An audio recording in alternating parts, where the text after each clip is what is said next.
Hello guys, আসসালামু আলাইকুম। যারা বাথরুম ফিটিংয়ের কাজ শিখতে চান তাদের জন্য আজকে এই ভিডিওটি বানাইলাম। দেখতেই পাচ্ছেন বাথরুমে আসলাম। বাথরুম ঢুকলেই বাথরুমটা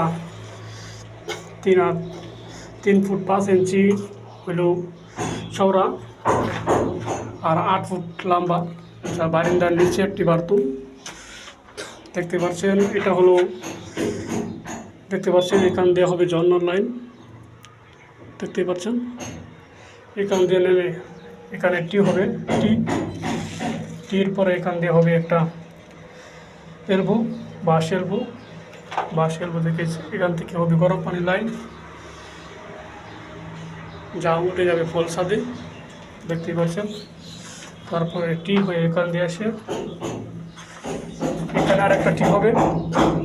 এই টি থেকে চলে যাবে ডাইরেক্ট ছাদে, ঠান্ডা পানি লাইন নামবে।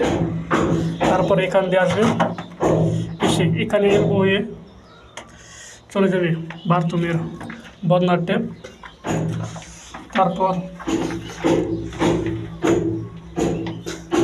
এখান দিয়ে ঠান্ডা পানি নেমে চলে আসবে বাথরুমের ফ্যান শাওয়ারের জন্য প্ল্যান করা হয়েছে। গাইস, যারা এইসব ভিডিও আরও দেখতে চান অবশ্যই কমেন্ট করে শেয়ার করে দেবেন, নিজেও দেখবেন, অপরকে দেখার জন্য উৎসাহিত করবেন। আর এইগুলো আর ফিটিং যখন করবো তখন আপনাদেরকে আবার সুন্দর করে বোঝাই দেব। আল্লাহ হাফেজ।